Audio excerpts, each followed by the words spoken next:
concerned, although he might disagree with that. Walter Smith is certainly making it a lot more tricky this time around. Stuart Dougal was meant to be in charge today, but he strained a calf at Motherwell midweek. Old age obviously catching up with Dougal, and with John Underhill as well. Is his final season as a ref.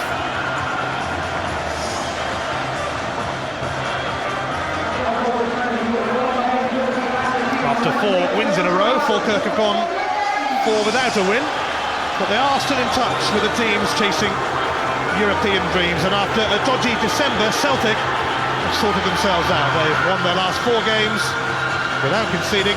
That's more like it from the champions.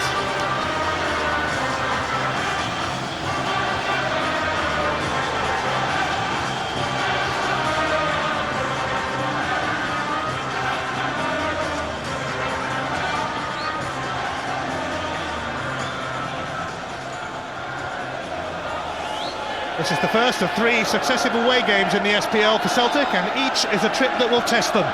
Motherwell and Aberdeen to come, Falkirk right here, right now. Pedro Moutinho starting on the left. And a free kick immediately for Scott Brown.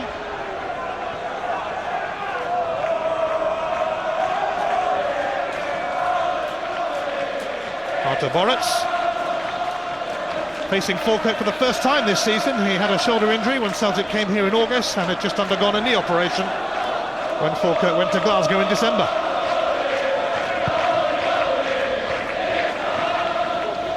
Venegor of Hesseling.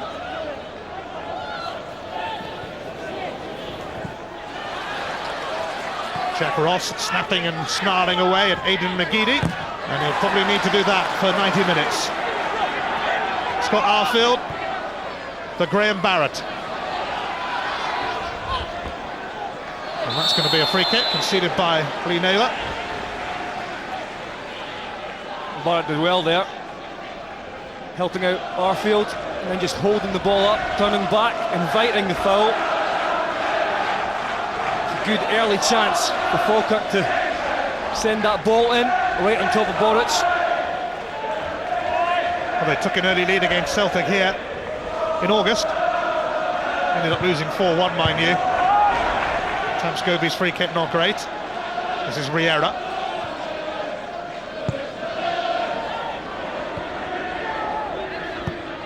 Jack Ross launching it in the wind. Gary Caldwell kept his eye on it. Holden, shadowed by Venegor of Hesseling. Okay to play after that horrible cut in his head last week. Craig, Arfield. Donati made the challenge. So did Hartley. Now Nakamura. And Venegor of Hesseling will get a free kick. Or maybe it's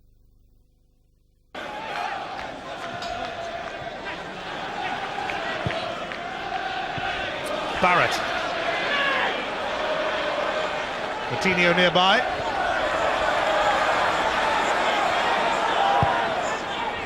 Away by McManus.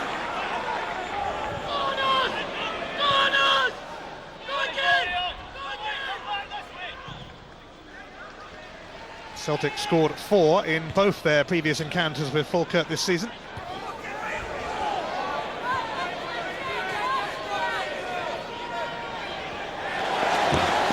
McGeady was responsible for 3 of those goals at Celtic Park last month. Missed the Kilmarnock game through suspension.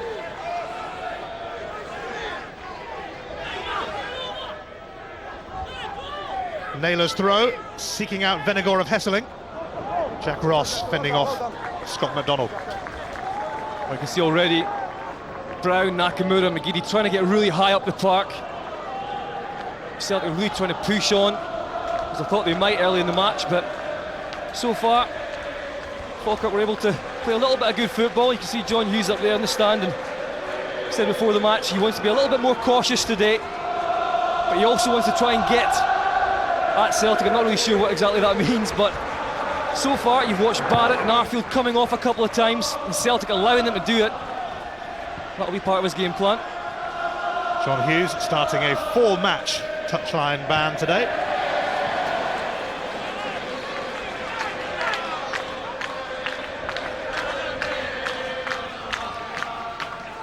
Fourth officials across the country will be glad of the rest, no doubt. From Yogi. Caldwell. McDonald chasing Scobie. Preferred to Kenny Milne in the heart of the defence. And it's a defence that will certainly have their work cut out with McDonald and Vennegoor of Hesseling proving to be a decent partnership.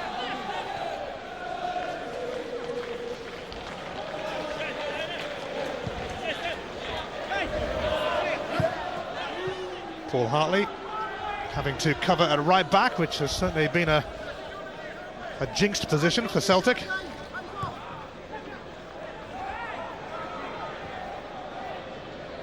McDonald. Now Ross. Up to Barrett. Scott Brown. That was a nasty tackle from Barrett on Brown, right in front of John Underhill. Yeah, this is just a lunge after a bad touch. His boot is high. You just see, don't think he makes fantastic contact there, but enough to leave Brown in real pain. Just grazed him more than anything else. But if he had made full contact, that would have been a very bad one. I think Scott Brown would have taken note of that challenge. Lee Naylor's free kick. Gary Caldwell round the back and nearly linking up with McManus.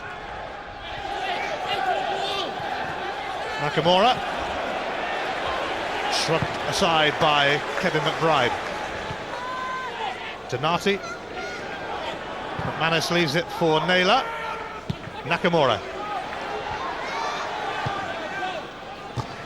Brown. And Riera upon him.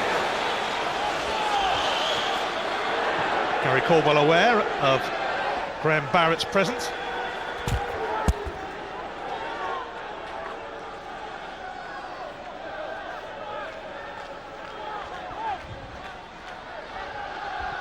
Falkirk have actually scored first in their last 2 meetings with Celtic on this ground. Beat them here last season.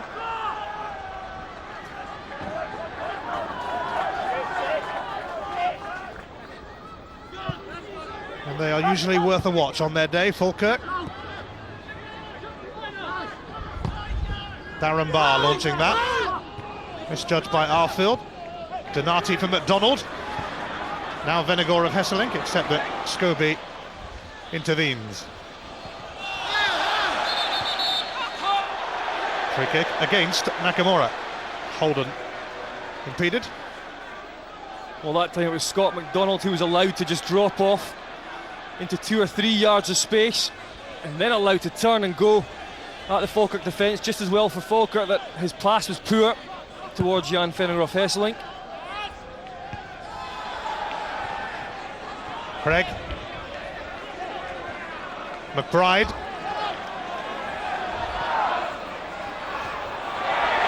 And he's making steady progress. McBride, who started his career at Celtic. Riera. Craig.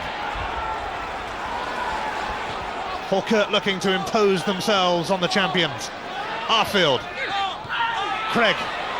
Arfield teeing up Jack Ross, and it's carried to Moutinho.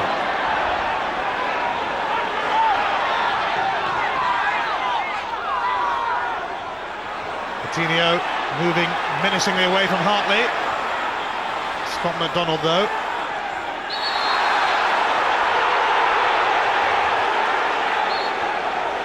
He likes to put himself about and has a bit to say, Pat Craig. Yeah, but so far Falkirk have got the right blend between sitting back and when Celtic are in their area, getting tight to them, hassling, harrying, trying to get the ball back, and then when they get forward the park in Celtic's last third, then what they do is they play good football, It's a good build-up, and it's back to their normal style of football in that area. So far, so good for John Hughes. But the team will have to work very hard for the whole 90 minutes. They know Celtic are patient. And although they haven't started particularly well, the visitors, the other side with the real quality in it.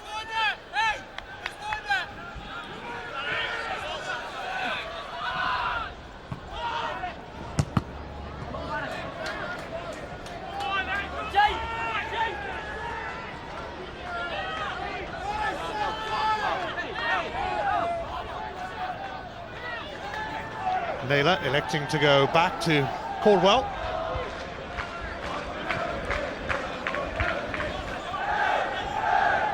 McManus.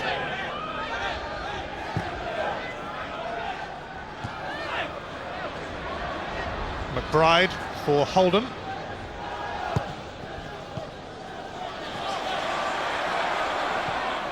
Hartley needing some assistance from Gary Caldwell, although he sent it straight into touch. I don't know if it's the conditions today, the wind, it's a bit bobbly out there as well on the ground, but Celtic defensively look a little bit jittery at the start of this one. And Paul Hartley's given away a free kick, which could be promising for the home side. Well, they've had a go already. It's their second attempt from a good area. Arfield needs to get the ball in there. Barr looking for it. Scobie and Holden and Barr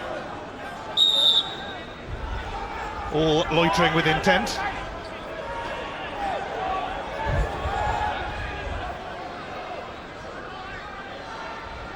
It's Scott Arfield's free kick. Doesn't clear the first hurdle. Ross. Coutinho for McBride. Could be awkward in the breeze, but not too awkward for Artur Boruc. Not much is awkward for him. Scott Brown now. It opens up down the middle for Celtic. McDonald.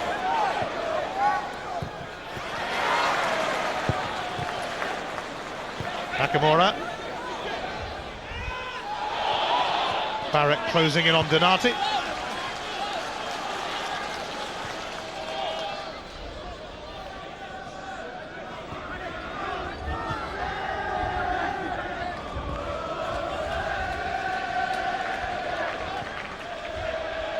Hartley. Scott Brown got it all wrong.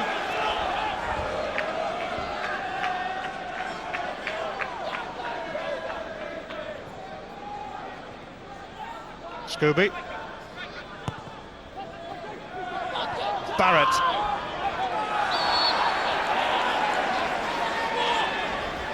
The Falkirk subs are made to work, and it looks like hard work that. Well, I would have hated that. I spent most of my career on the bench. I've done some miles on the bike, I think.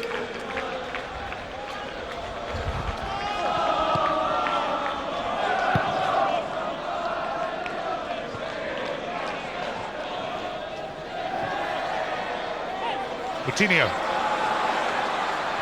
taking on Hartley. There is an emergency right back again.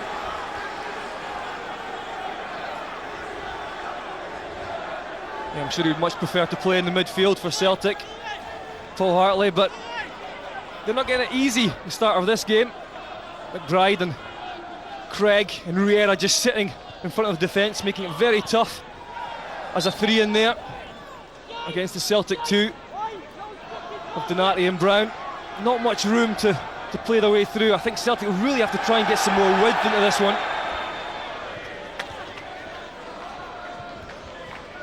Scott Brown unable to receive it from Nakamura. And here's Ross. Again, there, that was Craig breaking things up for Falkirk. Boruc thought about coming, turned away by Hartley, but only to McBride. He's going to bring Holden into it. Dean Holden's cross. Handball shout there as Riera tries one from range, but Boruc not finding that too much trouble.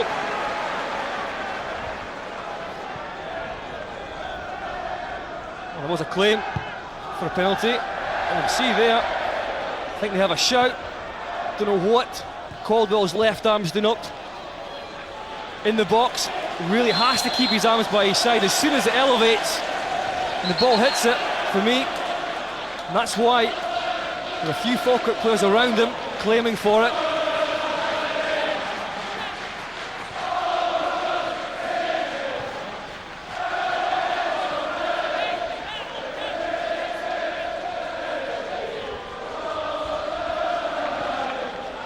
Now Moutinho has got away from Hartley.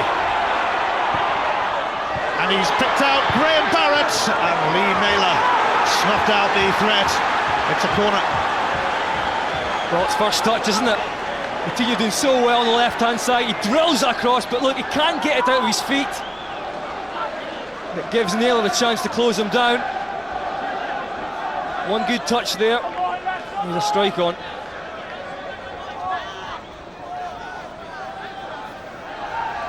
A quarter of an hour played, and Falkirk certainly keeping Celtic occupied.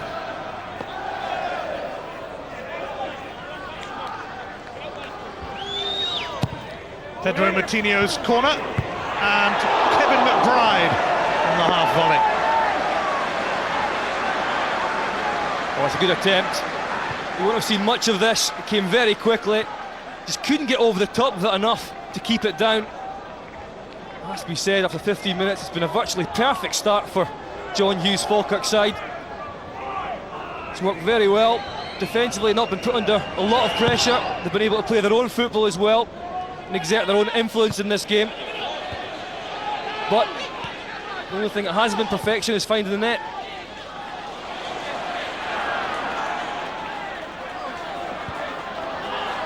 Donati. Darren Barr, the new captain of Falkirk, now that Stephen Thompson has left for Brighton. Thompson returning south for family reasons.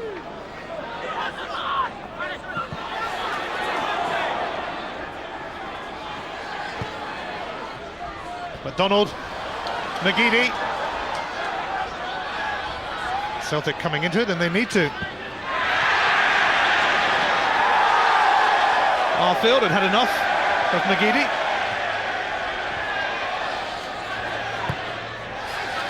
That's what we're talking about, though.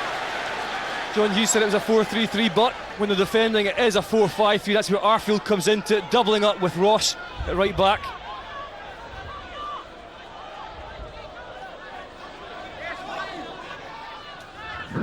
Lee Naylor towards Venegor of Hesselink. Hartley, and that should be taken by Olesnik.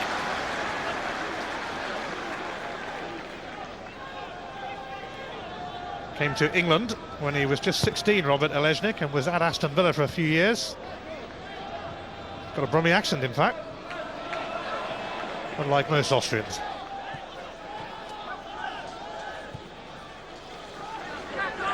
Ross. Barrett, shadowed by McManus. And another free kick for Falkirk. Well, let's see if they can get this one past the first defender. They couldn't in the previous two occasions. McManus getting close. He does catch Barrett's right ankle and brings him down.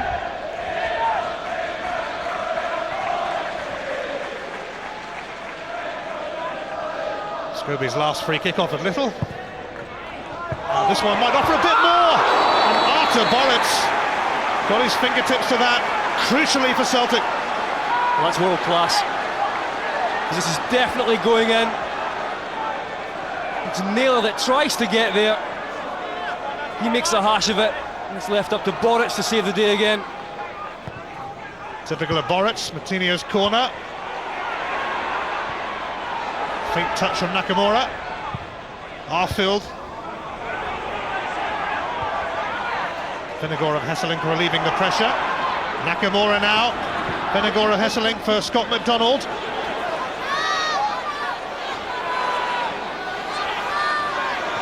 McDonald will use Brown. And that's going to be a corner for Celtic. Hesnick didn't get there in time.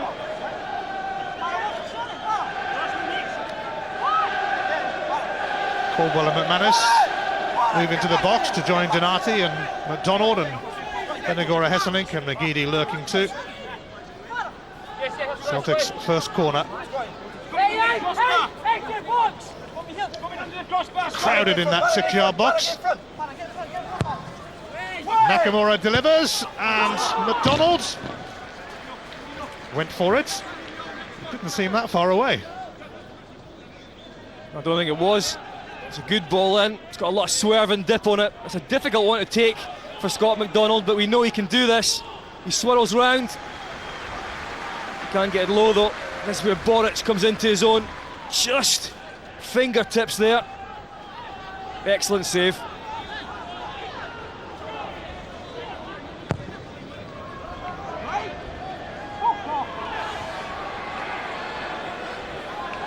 McDonald.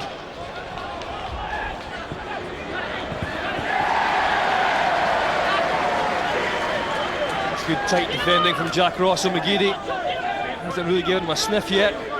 That's going to be vital for Celtic. They have to try and get the ball wide to both Nakamura and McGeady.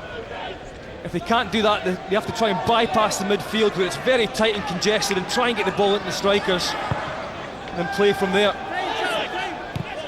Falkirk not allowing Celtic to get into their stride. That is a wise move.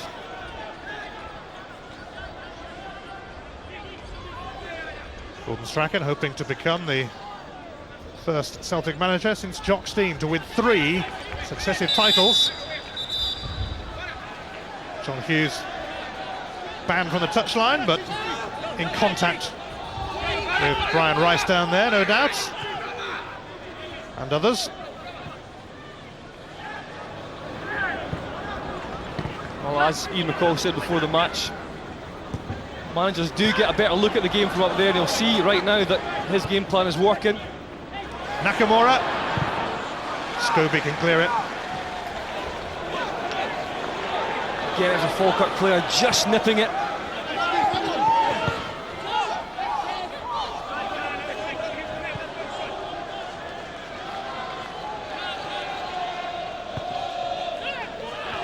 Benagora, Hesselink, Donati, McGeady.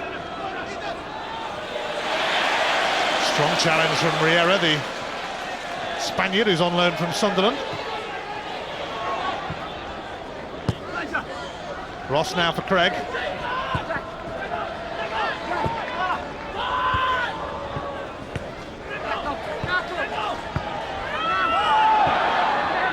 Well, yet again, Falkirk winning every second ball in that midfield area.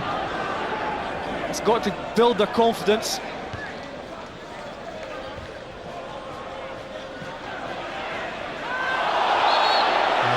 Saw one for Aidan McGeady off the boot of Pat Craig, who is quick to offer his apologies. I can see there's definitely contact there.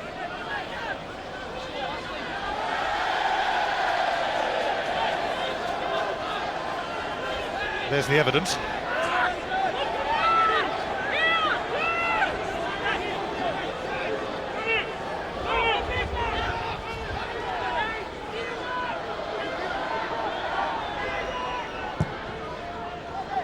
Naylor's free kick.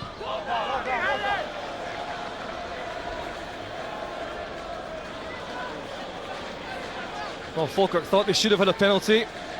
As the ball swings in, you can see there the left arm of Caldwell. It goes up, and it shouldn't. And as soon as it makes contact, there's only one decision the referee can make, and you can see from his standpoint there, he must be able to see that. Well, if it had been at the other end, Celtic would have been screaming for a penalty. Falkirk denied one.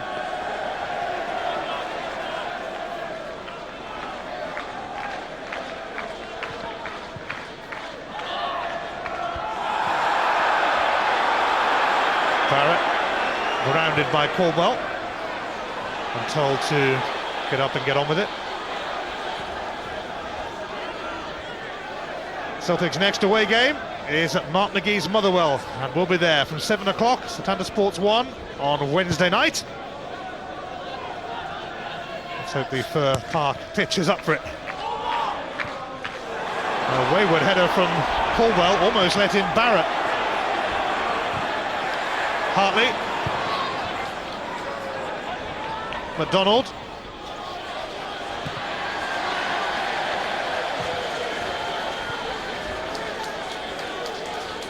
Well, it's pretty even on the possession count, but Celtic as yet not been able to get into any real flow. Can't really build it up from the back. They haven't gotten it wide yet either. And looking devoid of ideas at the moment, but we know them. They'll keep plugging away until something breaks for them.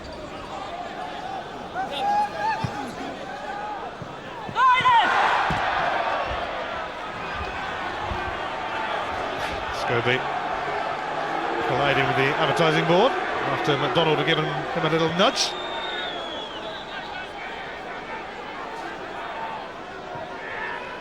Sam Scobie and Scott Arfield are off to Portugal in a couple of weeks. They're in the Scotland under-21 squad playing over there.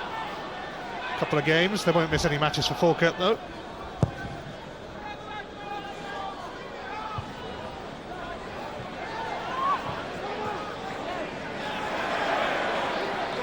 Dean Holden.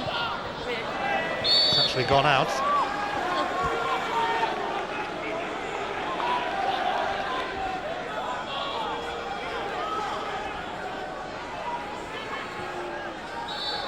Falkirk have conceded 18 goals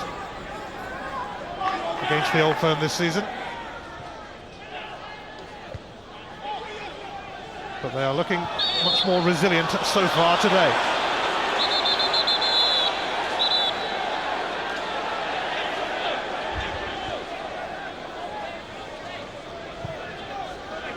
Naylor. It's going nowhere fast from Lee Naylor, who had such an outstanding first season at Celtic. Hasn't quite matched that in his second year though. Manus not taking any chances. You fancy going and get that, Scott? Need a canoe for that one.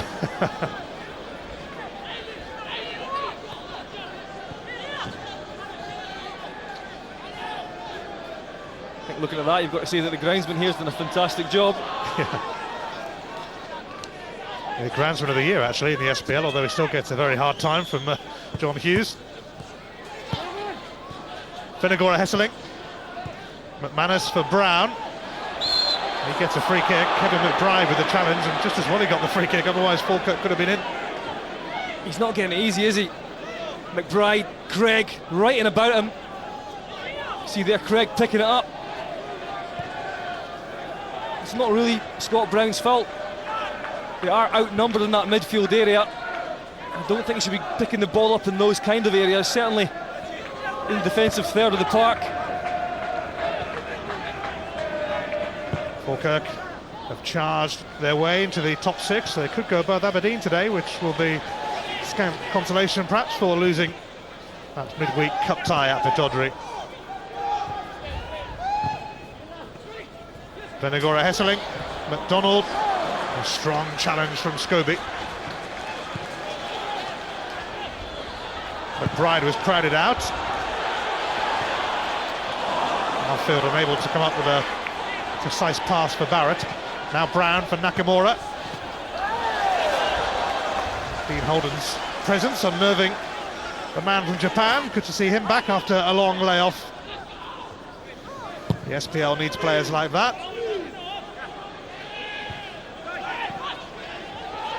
Greg for Ross. Barrett chasing. McManus with him. Scott Arfield nearby. And throw in his best option, really.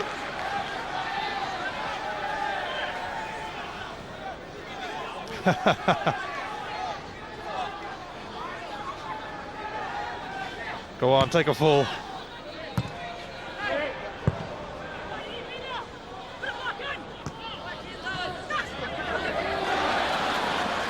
Darren Barr. It's a free kick off Jan Venegora Hesseling.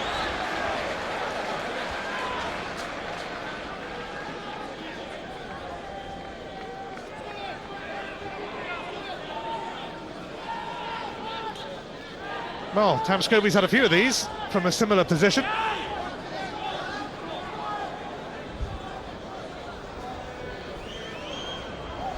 His last one posed a problem,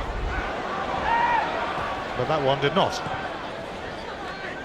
That's where you miss a Russell Latifi for his delivery from those sorts of areas.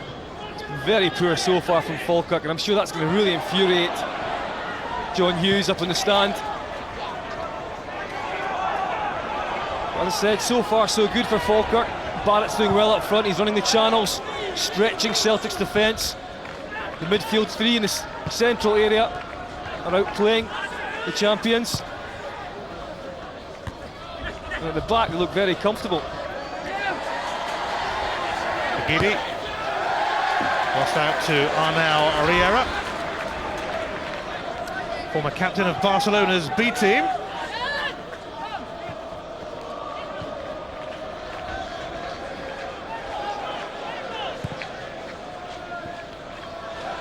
Coutinho.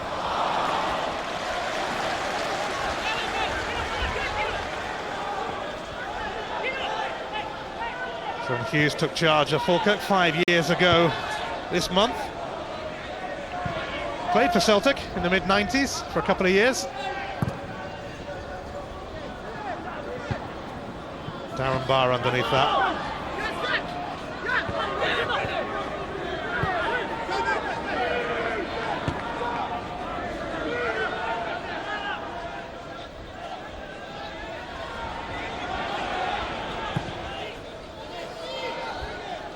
McDonald and Donati. Pat Craig once again sorting it out for Falkirk. And now McBride, who recently arrived from Darlington, although he does know the SPL rather well, used to play for Motherwell.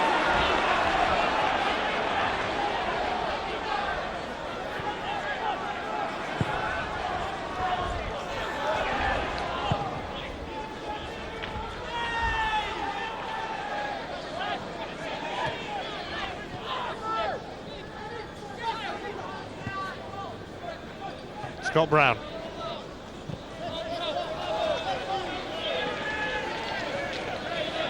Gary Caldwell. Darren Barr for Tamscobi.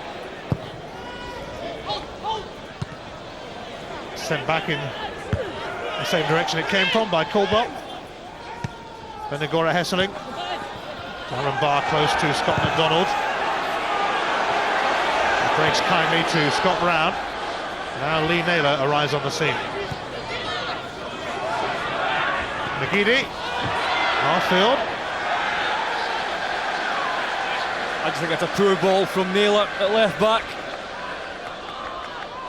He didn't take responsibility when he played the ball into McGeady, but he had all the time to take a touch himself and send the ball in. You can see there, I think last season he just sends that in, doesn't even think about it.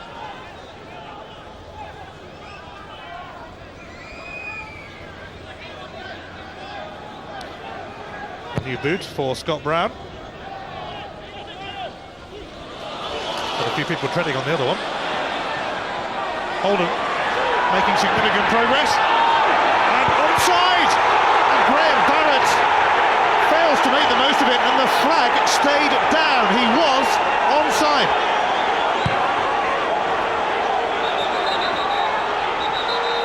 You can see there's no way he's offside, Barrett. His first touch is poor, he can't get it out from under his feet. When he eventually does, it's a really poor finish. Well, it was definitely a correct call from the assistant referee, Craig Young. Barrett was played on, I think, by Hartley. Holden needing treatment, and this is why. Well, he knew straight away, Holden. He stayed down and he gestured to the bench, and that's Barrett's just making the stop. Quite an easy one in the end, but you can see there, that is the end of Holden today. It looks like he twisted his knee. Well, they could switch Sam Scobie to left back, but they do have a couple of defenders on the bench in Kenny Milne and Gerard Afiez. But John Hughes' plans will change a little bit here, with Dean Holden about to be sadly stretchered off. You can see McManus just watching over him there, and he goes for the ball. Unfortunately, he takes the man, and that's a terrible miss from Barrett. Not only do they miss that golden opportunity to go one up, but they lose one of the players who's played well so far in this match. I mean, Nakamura's not had a touch of the ball yet, and that's due to Moutinho and Holden on that left-hand side, doubling up, making it very difficult for the Celtic player. Kenny Milne is going to come on. Played at Aberdeen midweek in the Cup, and that will probably see Scobie going to left back, but there's real concern here for the wholehearted Dean Holden. That does not look at all good. I think it was aware that there was obviously contact there as well, but his right leg was behind him, was dragged through, sort of doubled up as well, and I just think that looks like a very bad knee ligament injury. You always hate to see that.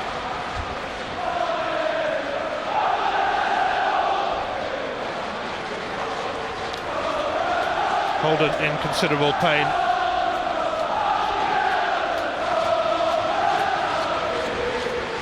We will try and get word on that injury for Dean Holden. John Hughes in touch with the bench. 4 matches his touchline ban.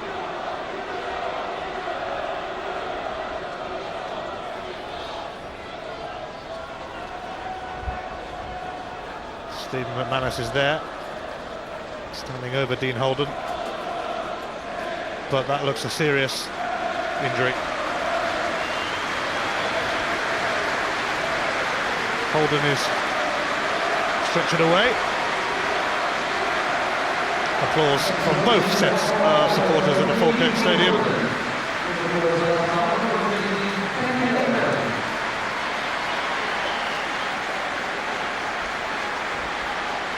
So Holden replaced by Kenny Milne, who, when Celtic came here in August, scored an own goal and was sent off. Apart from that, he had a decent day.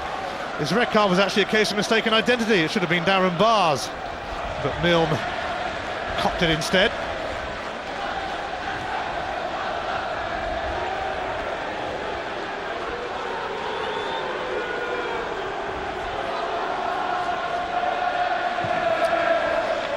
Milne is slotting in at left back for the time being.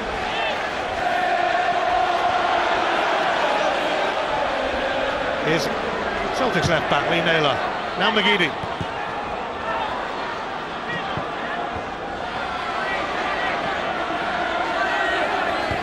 The game held up for 4 minutes due to that injury to Dean Holden. So there'll be a fair bit of first half stoppage time.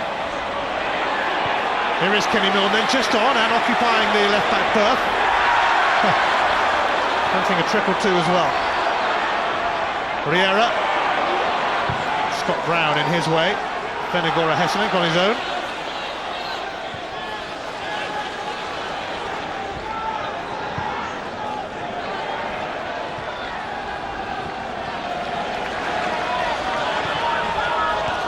Milne.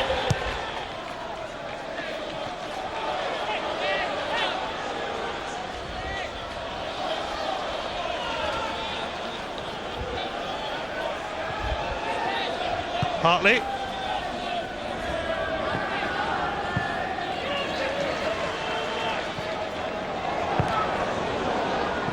Graham Barrett will be kicking himself and missing that great chance to fire Falkirk in front. He actually had 2, didn't he? One earlier. His first touch wasn't great either. 2 very good chances.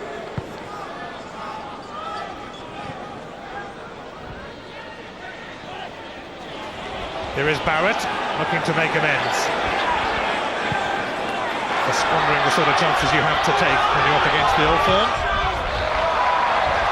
Partly dug that one out. Massimo Donati clobbered by McBride.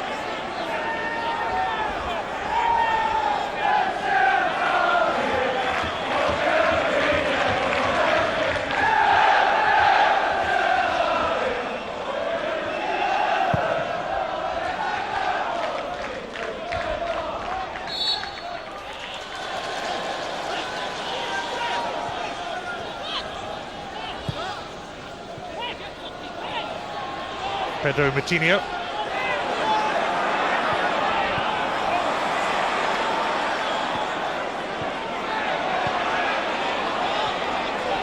Dean Holden is on his way to hospital, we hear. And there are fears that he might have broken his leg. We'll have more on that later.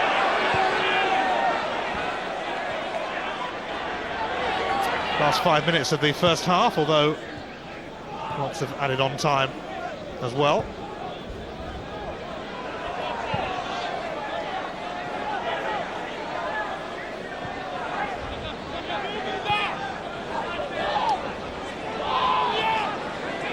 Falkirk should be ahead, really. And had a penalty turned down. Naylor skipped away from Arfield. This is better for Celtic. Oh, and Naylor taken out by Arfield. Nothing doing though. John Underhill not interested. Well, I think he's got a case. Arfield doesn't go anywhere near the ball, and he checks Naylor. That's for sure. Watch him here. Naylor's got his eye on the ball. Arfield doesn't. And I think Celtic have a case, and that evens it up. Yes, one penalty shout apiece turned down.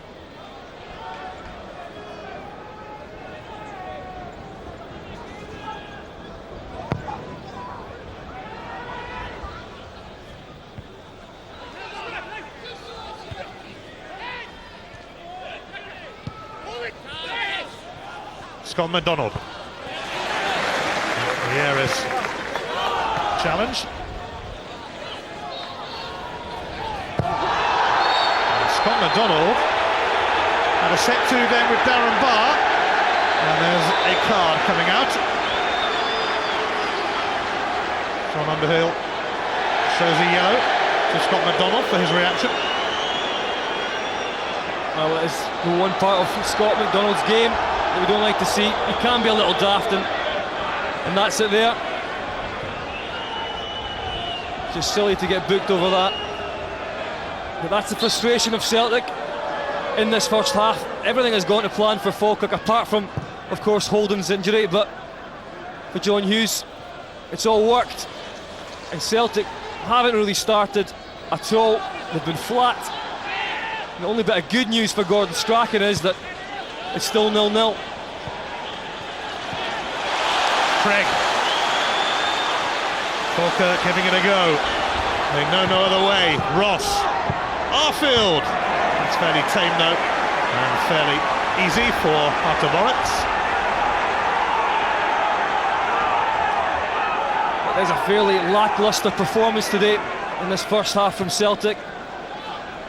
Can you put that down to a little bit of nerves because they're playing catch-up with Rangers? Have they just started badly? Will they get better in the second half? Well, I don't think they can get much worse.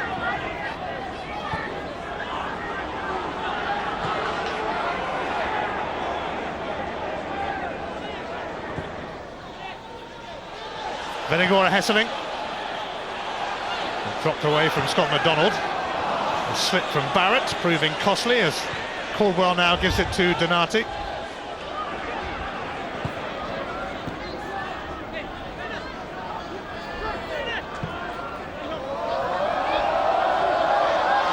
McGeady. No foul. He's not getting many decisions in his favour today, Aidan McGeady.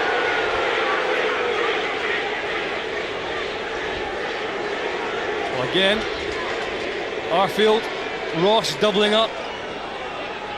And I think he's looking for it. John Underhill thought the same.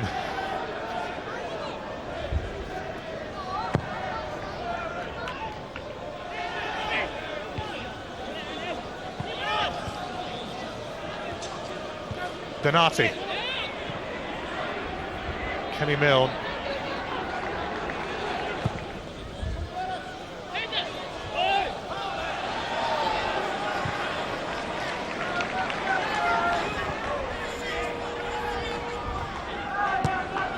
Naylor up towards Venegora Hesselink, nobody around him.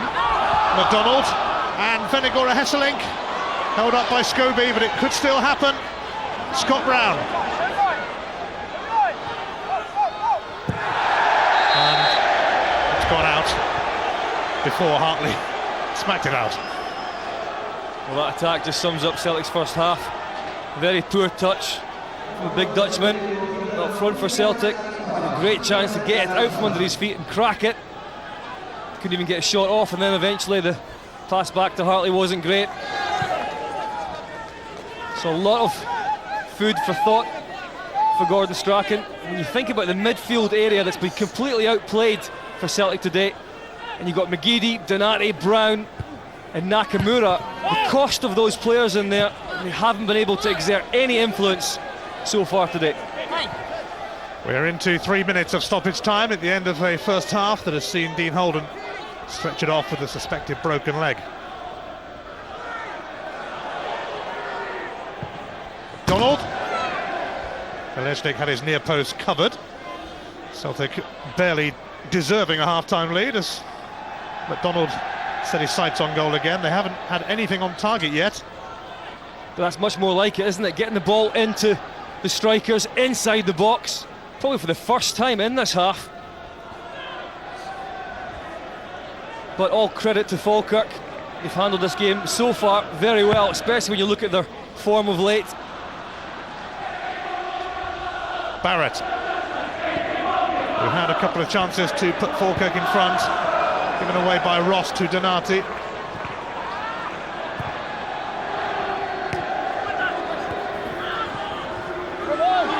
McGeady unable to keep that in. Celtic might be glad of the chance to regroup at half-time.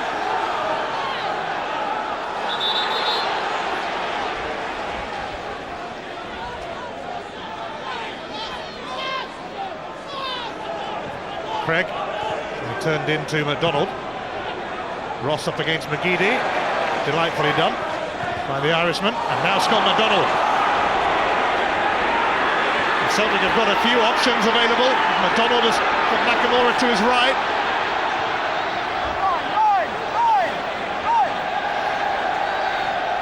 Nakamura makes room for the cross, and Scott McDonald has put it in stoppage time at the end of the first half. Celtic don't really deserve to be ahead, but that is so typical of Gordon Strachan's side and so typical of Scott McDonald. Well, he started it and he ended it, and it was the first time that Falkirk have been stretched, and that is typical from Scott McDonald. Nakamura gets a 1-for-1 for the first time in this half. He sends a great ball in, and McDonald just nips in front of the goalkeeper, and that's all he needs. And if it hadn't been him, it would have been Jan Fenner of Hesselink. They were queuing up there, and it's the first time that Falkirk have looked ragged, and Celtic capitalised. Scott McDonald has now scored in his last 6 matches against Falkirk and Motherwell and Celtic. A remarkable record, really, and it came at the end of a half which had been very frustrating for Celtic. It hadn't been good enough, really. Falkirk had imposed themselves. John Underhill turned down a couple of penalty shouts. Falkirk had a couple of chances of their own after Boris made one vital save, but then right on the stroke of half-time, it had to be him, I guess. It usually is against Falkirk. Scott McDonald putting the champions in front against the run of play. Half-time, Falkirk 0, Celtic 1.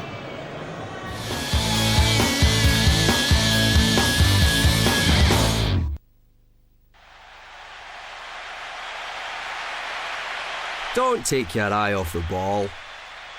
Clydesdale Bank, always on the ball.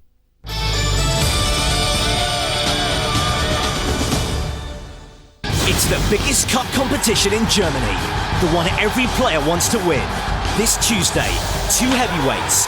Borussia Dortmund play their... The same way as they did, but it's hard to say that when you're getting beat 1-0. Celtic won't be complaining, Craig? They'll not be complaining, but I think their fans will be looking for a bit more than they've seen in the first half. Didn't get going at all and can find themselves very fortunate to be 1-0 up. So, you know, this game is not dead and buried by any stretch of the imagination, and Falkirk showed enough in the first half to suggest they will create chances. Scott McDonald's 19th goal of the season separates the sides halfway through. Here's the second half. Back to Scott, back to Ian. Cheers, Rob. 6 games running. Scott McDonald has scored against Falkirk now. 9 goals in 10 games against them. But Falkirk feeling very, very hard done by after an excellent first half showing from John Hughes' team. That's Celtic for you, though. A couple of minutes into stoppage time, Scott McDonald claimed his 19th goal of the season, and he has proved to be an outstanding signing for Gordon Strachan.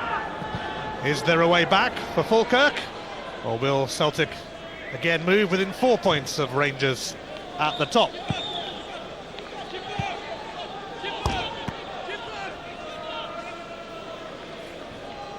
Well, Gordon Strachan, I'm sure, will not have been happy at half-time with the performance in those first 45 minutes from his players, but will have been delighted to get that goal so late on. But now it's about Falkirk. What do they do? How do they react to that late goal? It's going to be very difficult for them. I think John Hughes is about to see what their personalities are like, because they will have to really dig in now, especially in the first 10-15 minutes, to make sure that they can try and stable things a little bit again, get back to playing football. Benegor of Hesselink turning into trouble, and it's Falkirk's throw, despite a bit of kidology.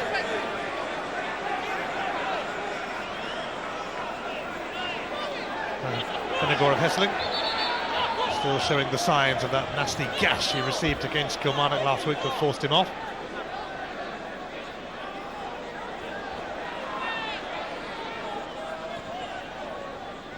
Arfield.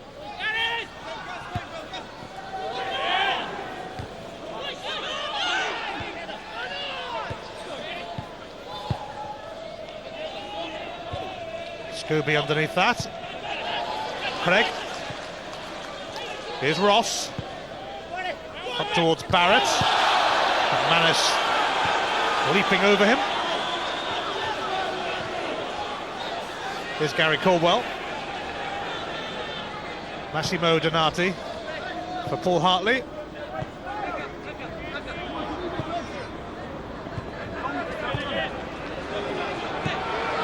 It will be interesting to see, as Ian McCall said at half-time, if Nakamura and McGeady in the wider areas in midfield for Celtic do tuck in and help out Donati and Brown, where they were outnumbered in that first half, and that allowed Falkirk to dominate things in there. Arfield for Ross. Ross for Craig. Throwing off McGeady. Now Barrett. I don't know why he takes a touch there, doesn't need to. Just get on the end of it and send it in. Celtic with 4 clean sheets in a row. Last time they kept 5 was early last season, and the 5th game in that run was a 1-0 win here at the Falkirk Stadium.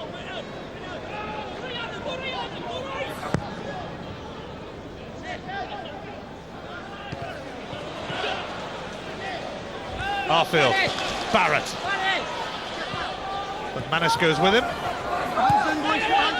Arfield, Craig. Barrett. Ross on the overlap.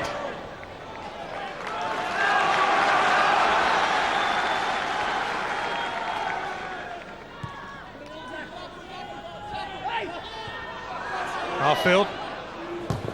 Ross. Celtic unable to dig it out. Darren Barr involved. And again, another throw. Yeah, it's all good play again from Falkirk, but they have to deliver. There has to be an end product.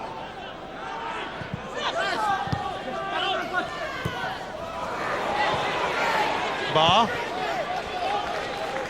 Scobie.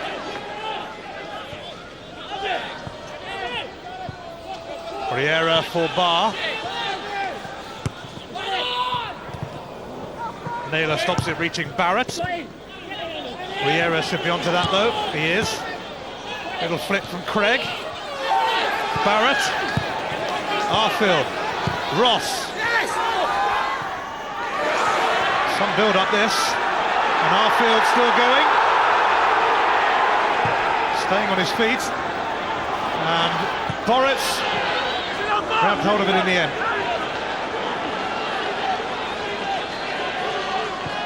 Well, it wasn't quite panic stations for Boric, but when it goes over his head that first time, he turns round. But I think Arfield is very honest here. He could have gone down.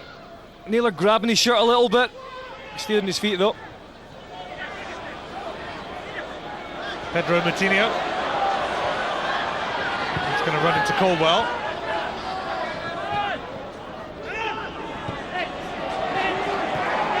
Now Moutinho. McManus intervening. Ross. Arfield. Craig. Scott Brown with the challenge. And it was, I think we could say, tenacious. Yeah, but it's one thing about Scott Brown, he won't shirk this. It is late on Pat Craig. There's been one or two that's come his way as well in this match, but he still digs in. But I have now lost count the amount of times that Pat Craig has broken up play for Falkirk, picked the ball up and tried to get things started for his team. He's having a very good match.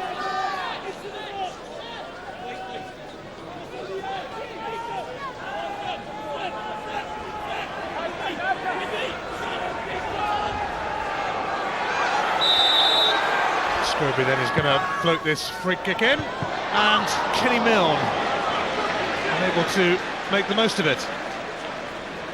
I think Celtic are lucky here because they haven't catered for Milne at the back post, and he's certainly going to rise above Paul Hartley there. Kenny Milne, a first half replacement for Dean Holden, stretchered off and taken to hospital with a suspected broken leg after a challenge from Stephen McManus.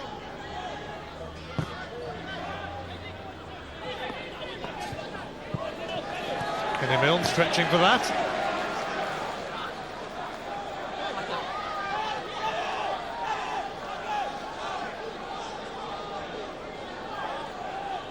Hartley for Nakamura, whose only contribution in the first half was to set up that goal for Scott McDonald.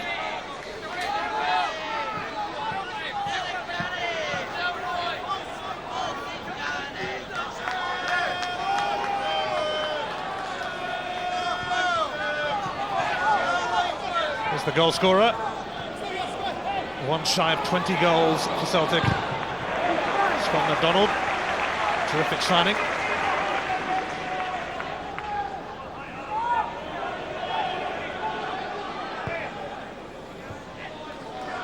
Scobie. Milne. Coutinho.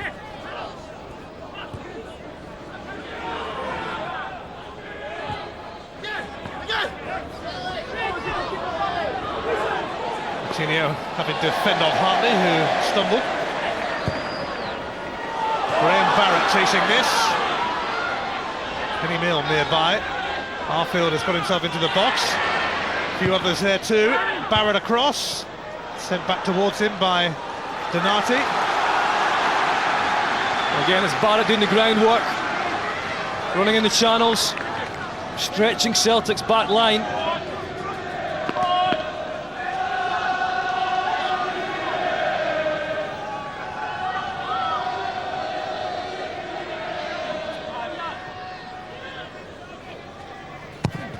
Pedro Moutinho's corner. Darren Barr nearest to it, but it's within the grasp of Boris. Not for long though. And Adrian McGeady, that's going to be a yellow card.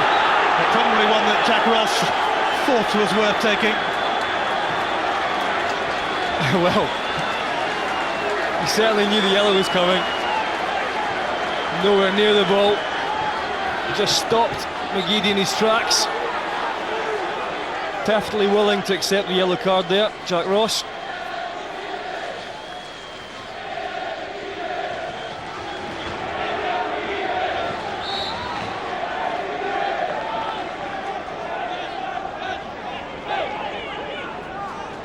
Gary Caldwell over towards McManus. Away by Scobie. Nakamura for Donati. There's a man on Donati, it was Barrett.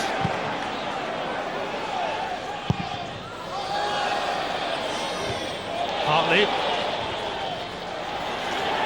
McBride for Milne.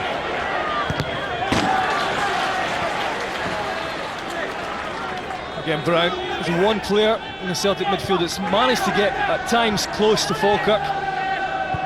The others certainly haven't.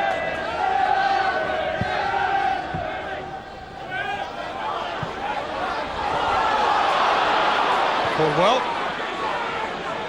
Brown.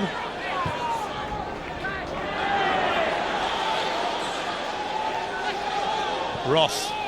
Arfield.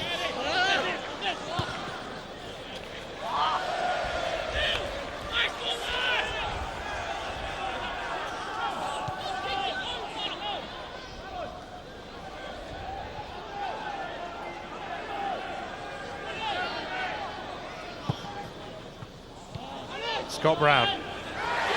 Arfield. Dispossessing Brown. Now Barrett. Well, Scott Brown will be rather relieved that it came to nothing, although it still might come to something with Arnau Riera. That's definitely Falkirk's problem though, isn't it? Played so well in that midfield area, nicked it again, this time from Scott Brown. It's a poor end product, John Hughes knows it. Certainly had a lot of possession in this match. Scott Brown that time, the culprit.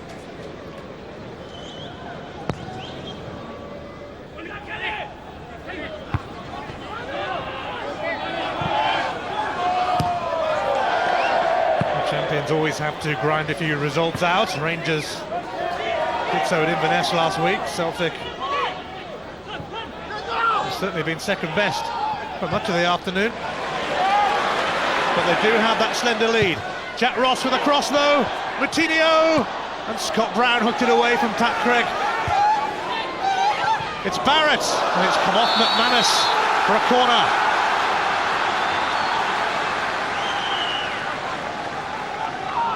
Again, there are two players at the back post for Falkirk, McBride and Moutinho. Again, it falls to Barrett. Can they get telling delivery and get someone on the end of it? That's the question. Pedro Moutinho's corner. Kenny Milne crowded out.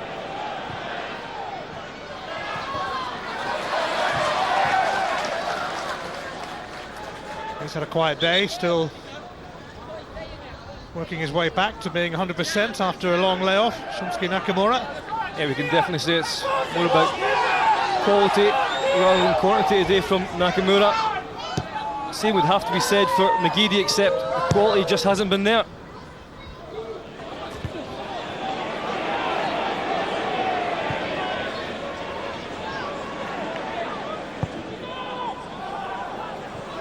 Barrett. Riera for Milne. And now McBride. Moutinho.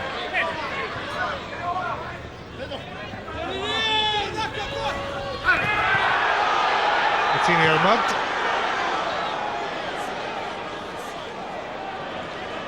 Scott Brown held by Riera needlessly.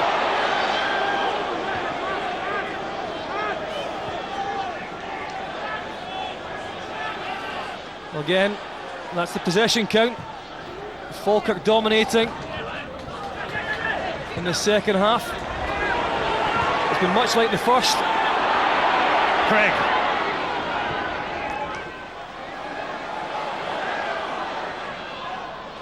Barrett. No problem for Boritz. It needs to be a bit better than that to beat him. Well, it's only occasionally you see a team completely outplay either side of the Old Firm in the midfield area. Normally, speaking the last few years, you've seen it from Hibs. They tend to be able to do that, but all credit to John Hughes' side. With the funds that he has to his disposal, pick the kind of players here that are able to take the ball in, pass the ball, be confident, take responsibility. It's very good to see.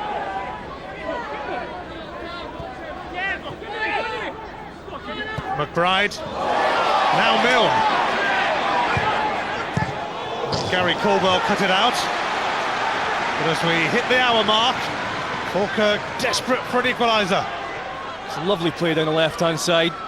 Milne on the overlap.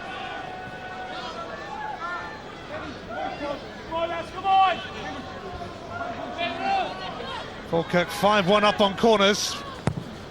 But they need a goal. Martinho's corner. Nakamura away, only as far as Arnau Riera. Nakamura got in the way of that. Martinho, he's got away from Donati, but a handball.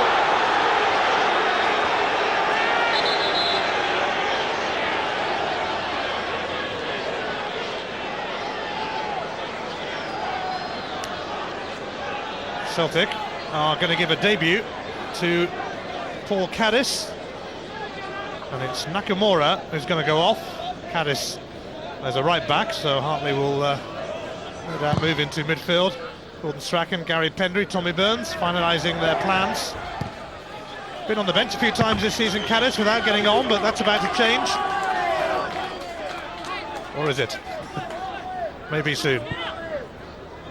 Well, if that does happen, it'll be interesting to see if Hartley just sits and allows Brown to come out to the right-hand side, or whether Hartley himself does that.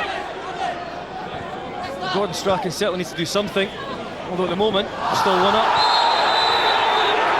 Kenny Milne's getting a yellow card for that lunge on McGeady. Milne trotting away, but John Underhill will summon him back.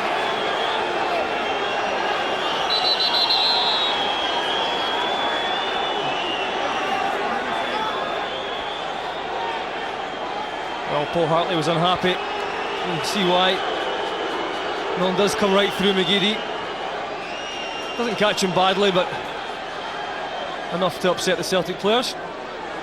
Wrongly sent off against Celtic here in August. He'll have to be careful. Otherwise, he could be rightly sent off.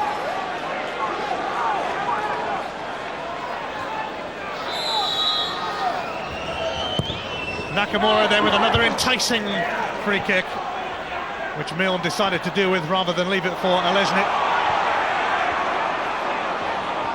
Celtic have changed their substitute plans.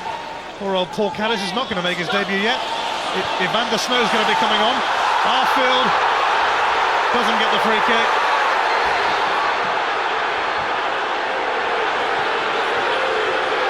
And Falkirk fans furious.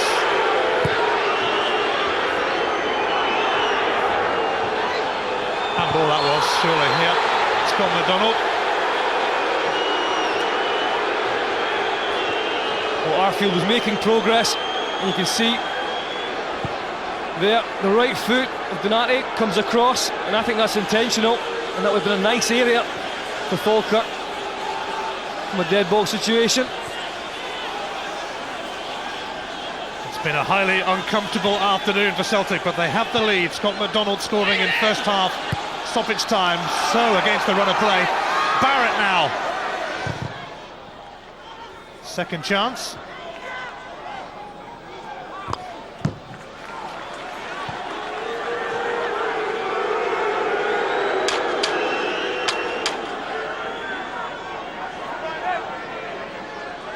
Arfield available for Ross. McBride.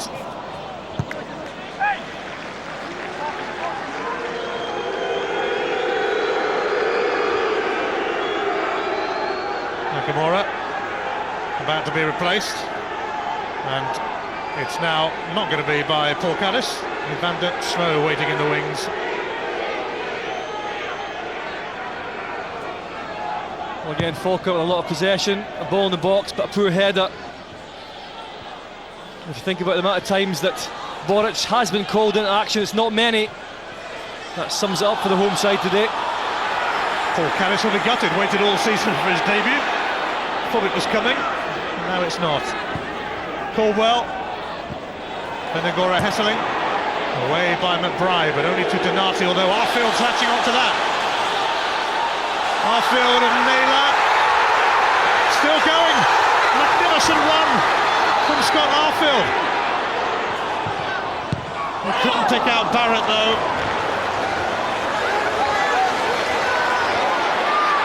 Not quite sure how he managed to keep that run going. Well, it was a lacklustre end to a brilliant run.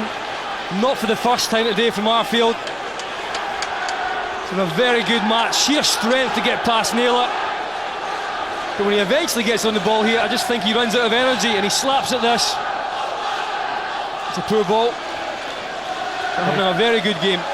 The Clydesdale Bank Young Player of the Month for December, Scott Arfield, and you can see why.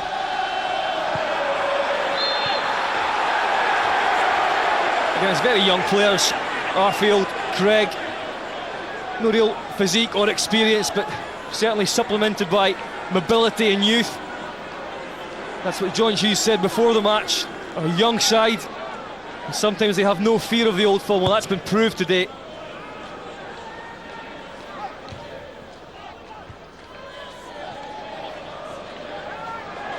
Well, it'll be harsh and cruel on Falkirk if they don't get something from this game, but that's Celtic for you. They do have the ability to win games like this, and we have seen that time and again.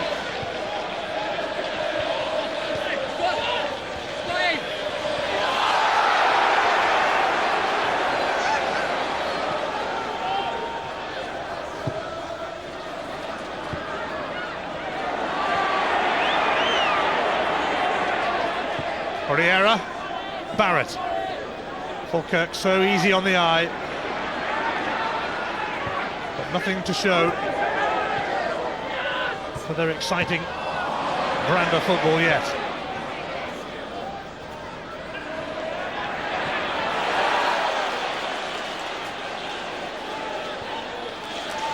Jack Ross, offside against Barrett.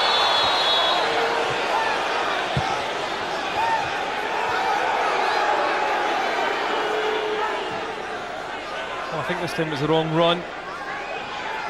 It's certainly not offside, but if he just kind of times his run better across the face of McManus, he's not going to be offside at all. And now Van der Snow enters. Nakamura hasn't offered us much today, but he did make a telling contribution in first half stoppage time, supplying Scott McDonald for the game's only goal. Well, he wasn't in the first half at all, Nakamura, but the first time he's able to isolate a defender, and we know they don't like to go to the byline either, from either side of the flanks with McGeady and Nakamura. He cuts inside, perfect delivery, he's floated in there, a very easy finish for McDonald. Evander Snow is on as a sub for the 13th time this season. Riera for Milne. Scott Brown, Snow gets his first touch.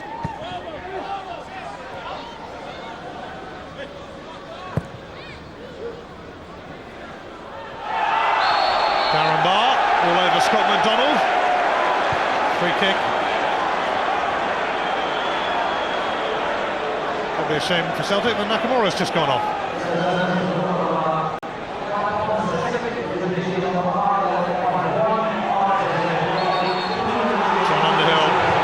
To wait for the whistle on this one. Gary Caldwell protesting. Well, I think Caldwell's entitled to take that one quickly if he wants to.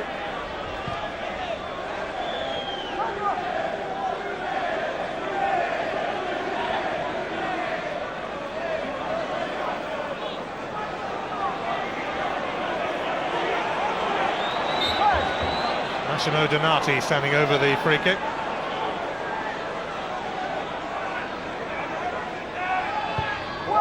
Donati delivers, and a foul by Caldwell.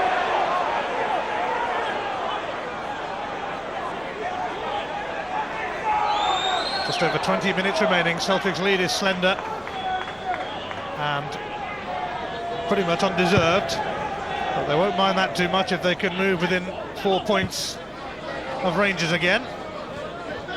Pedro Matinho.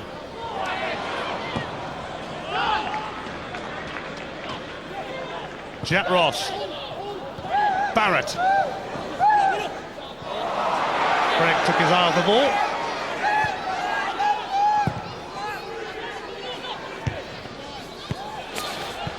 It's a really difficult one for John Hughes, because he did say before the match that he has players on the bench, possibly Latipi as well, but the problem is it's all going so well as far as play is concerned. Latipi does change the shape slightly, so I don't think he'll do that. I think he'll leave it as it is. I'm pretty sure that Latipi would prefer to be on the pitch than on that bike. He's not exactly taxing himself there, is he? Not much.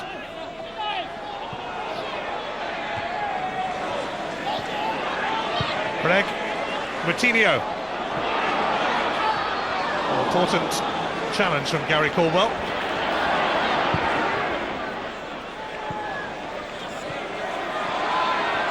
Scott McDonald trying to give Jack Ross a hard time.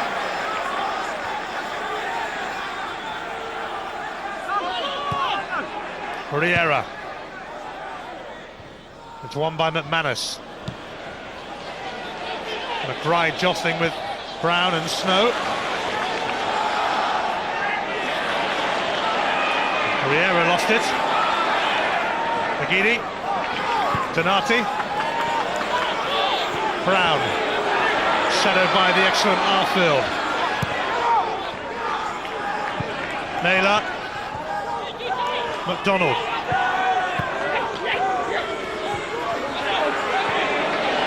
McGeady. Given a rare bit of time on the ball. Donati. Now Hartley. He's lost out all too easily to Matinho.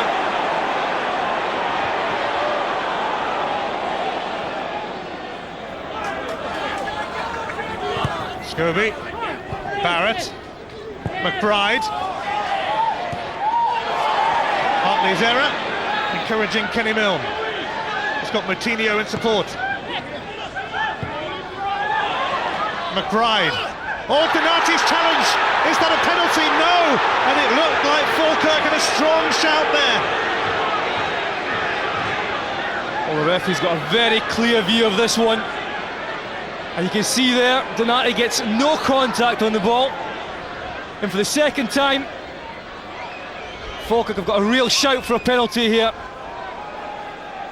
McBride goes down a little bit easily. But for me, there's no contact on the ball. And John Underhill, as I said, for the second time, denies them.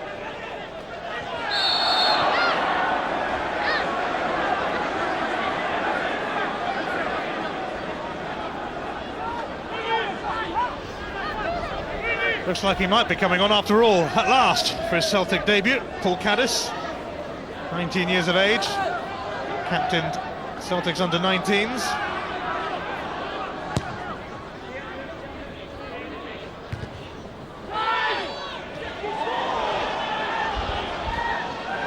And Caddis, we hear, is going to take his normal position of right back. Paul Hartley will be going off.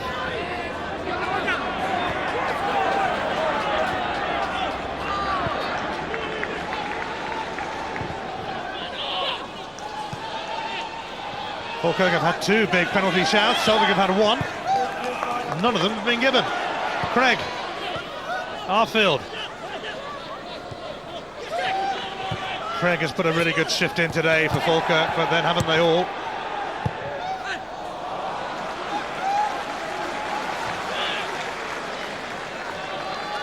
Here he comes. Big moment for Paul Caddis. his debut in place of Paul Hartley. 8 times he's been sat on the bench this season without getting on. He's made it. A new name to represent the famous boot shirt, Paul Callis. Comes on at right back.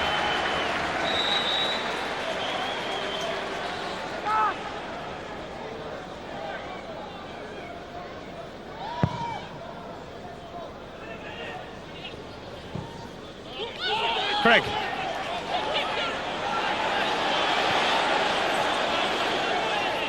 Darren Barr.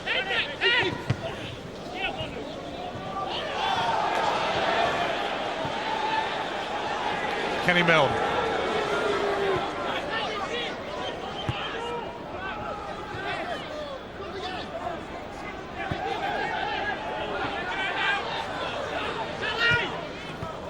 Milne for Moutinho. Caddis having just come on, being kept busy. McBride. A lazy flick from Arfield, but it's booted away by McManus. Mistake from Scobie, but McDonald gives him another chance. Now McBride. Moutinho. It's claimed by Boritz. Yeah, yet again from Falkirk, that final ball not making Boritz work at all. It's been the one thing they haven't had today at Falkirk. It's a cutting edge. Barrett with a couple of very good chances in the first half. All the rest of the play, the build-up has been fantastic. All over the park, composure. And they've made Celtic look pretty ordinary today. Caldwell and Moutinho were certainly entwined then. McBride.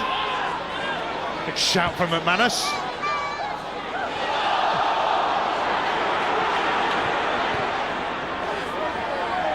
Scott Brown. Tripped by Kenny Milne. And Brown reacting, as he tends to do. I think he's been pretty cool though today. He's the one player that's shown intent for Celtic, for me anyway. He's worked very hard. He's got stuck in. He's a lot cooler than he was, that's for sure.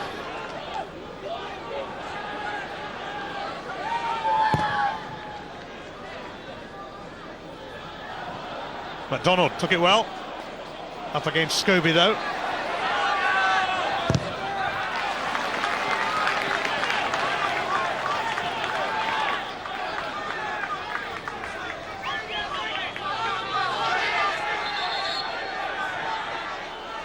With a new ball.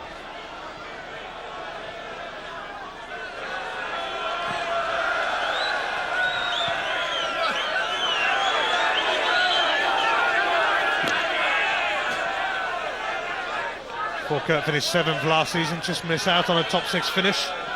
But they're in the top 6 at the moment, and the everlasting Russell Latapi is about to make his entrance to try and salvage something from this game. Scott Brown, caught by Scobie, free kick right on the edge.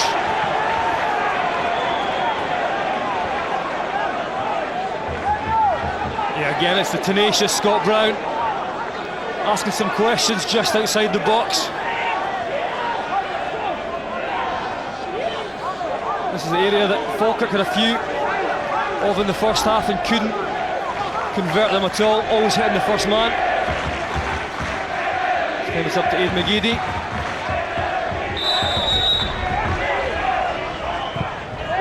McGeady, away by Barr.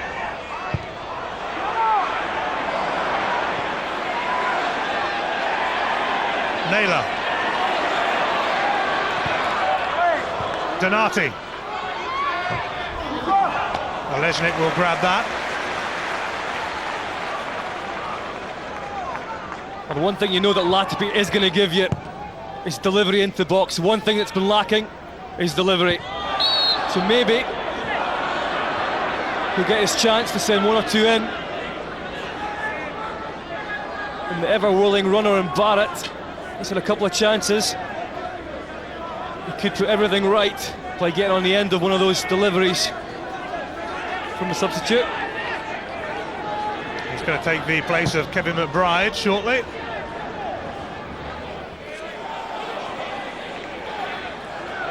McGeady has got the better of Ross. Scobie turned it away, but here's Scott Brown. Evander Snow may well have a crack. Kenny Milne in the way of that. Donati.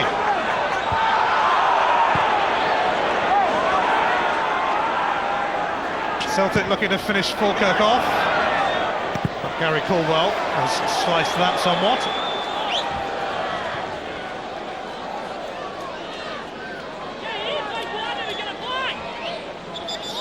It is going to happen now, I think, yes.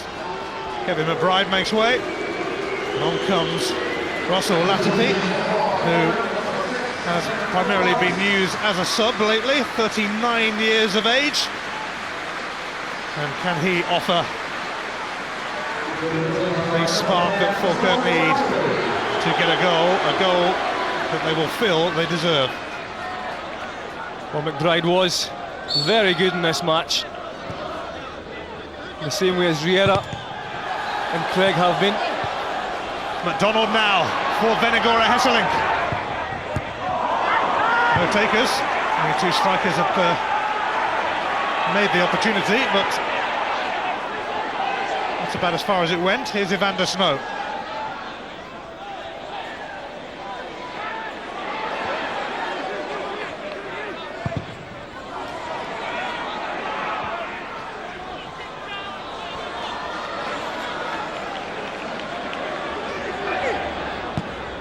Caldwell for Caddis.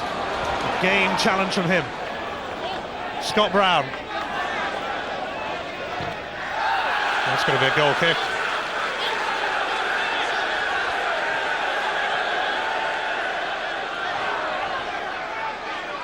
Well, after Haverton Waterlooville, Liverpool will be glad to be playing a Premier League team again, perhaps.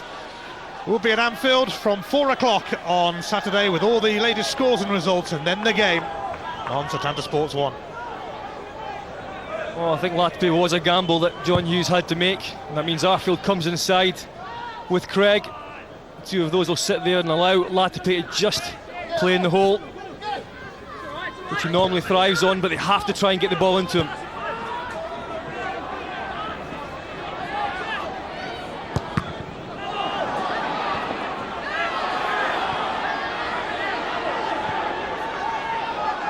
Craig, cut out by Snow.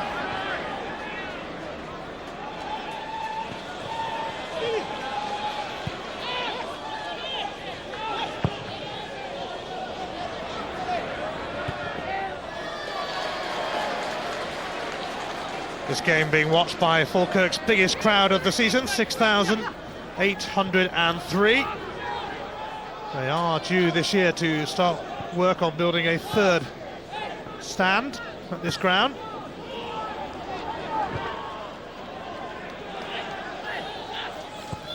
Falkirk considering bringing on Carl Finnegan.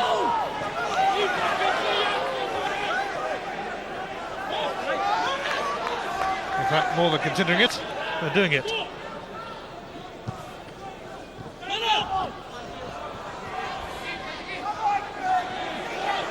Can Celtic see this one out and return to within 4 points of their oh so fierce rivals, Rangers? Riera, touch from Moutinho. Falkirk a little short on numbers as Scott Brown tears away, and Scott McDonald's pulled away.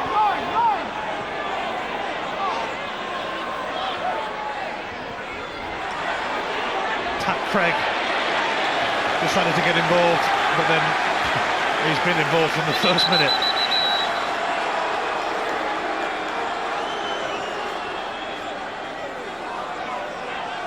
Just Scott McDonald took a little sore one. And behind the calf there, you can see. He's worked hard without any real success, apart from just before half-time. Could have nicked that goal that could prove to be the winner in this one. They're not really offering too much more, Celtic.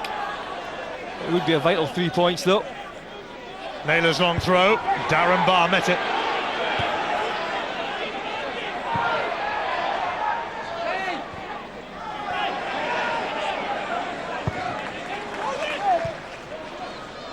Donati. Caldwell. Snow will probably give it to Caddis. Turned away by Scobie. Evander Snow for Scott MacDonald. Here's Craig. All action today for Falkirk. Latapi. Ross. Here's Barrett.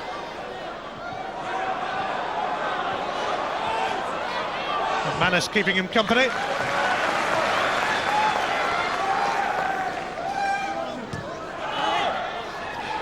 Five minutes left at the Falkirk Stadium.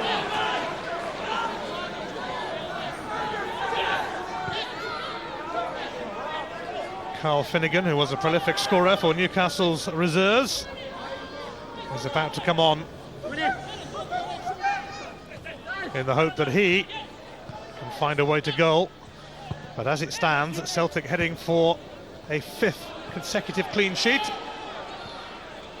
Yeah, and Falkirk haven't won the last 4, but I think this has been a success for them today. They can take so much out of this.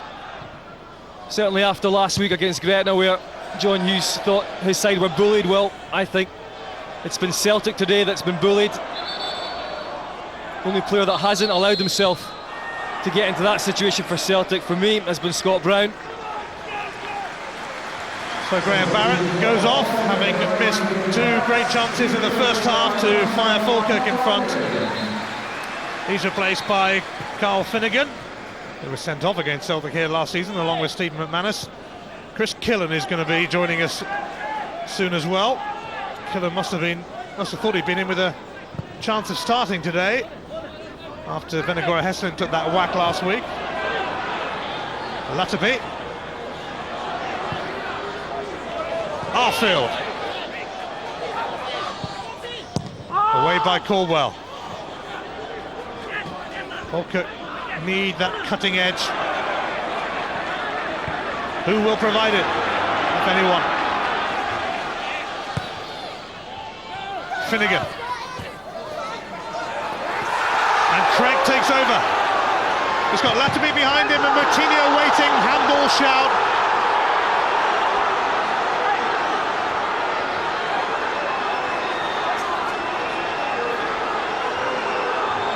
Brian McGarry is the assistant referee, who kept his flag down, and Donati has been shown a delayed yellow card. Come on, Massimo! Come on, Massimo, come on!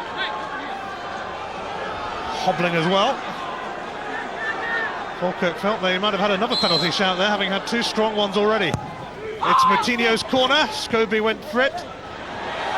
Arfield. Craig, who's been simply outstanding. Arfield. Now Latapi. It's away by Naylor and then by McGeady. And now Celtic are going to break away.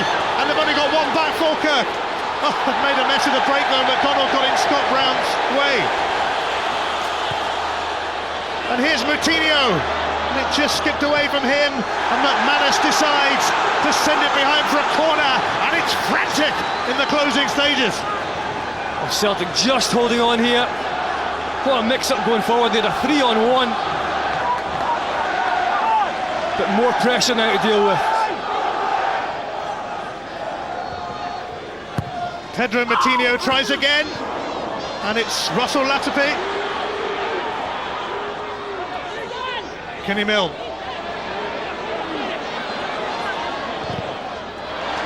Another corner. And this time it will be Latapi sending in with his right foot. Short corner, Celtic didn't see that coming. Latapi. Riera had McGeady in his way. Darren Barr. Desperate defending from Celtic. Craig. goal kick and some breathing space. Well, Falkirk could have had 2 penalties, maybe 3. Well, was this a hat-trick of penalty claims? Well, again, you can see McManus, he goes up with 2 arms this time. They are on his body, but he certainly has contact. It's how much time he's got to try and take his arms away from that situation. I certainly think the first 2 far better asks for a penalty than that one, but tell you what, that's 3 to Celtic's 1. McDonald and Fenigora Hesselink! Oh, it's come back off the post and into the hands of Olesnik. And Celtic are still going to have to hang on as we head towards stoppage time. There's only going to be 2 minutes, we hear.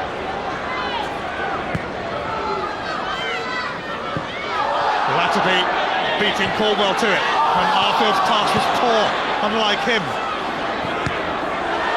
Tamscoby now. Falkirk have been superb today, but they might not have anything to show for it unless they are leaving it late. Finnegan's going to get a free kick. Well, they have given Celtic an absolute roasting today. They're going to get nothing out of it unless Latterby can send this one in and someone can take a chance. That's what they've been missing. Somebody needs to take a chance, get on the end of it, and provide a little bit of quality when they get there. Well, Celtic scored in first half stoppage time. Can Falkirk score in second half stoppage time?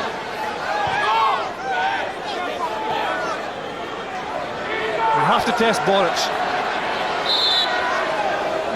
It's a massive moment. Russell Latterby's free kick, booted away by Caddis. A minute left. Boric will claim that, and Celtic should hang on now. Touchdown for Boric. Well, that's the thing. I'm sure Gordon Strachan will say after the match, yes, Falkirk played well, but how many times did they ask questions of Artur Boric? And he'd be right in saying that, because it's not many, but in general play, outstanding.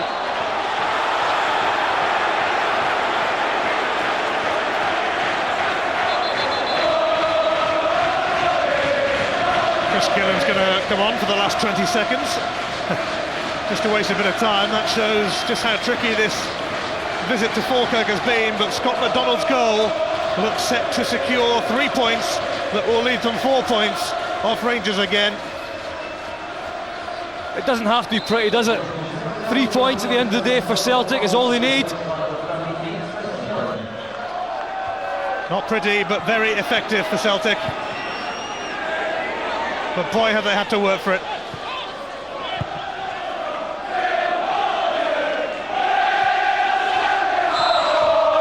It's all over, and Gordon Strachan's side have held on. A goal from Scott McDonald, who always scores against Falkirk again and again and again.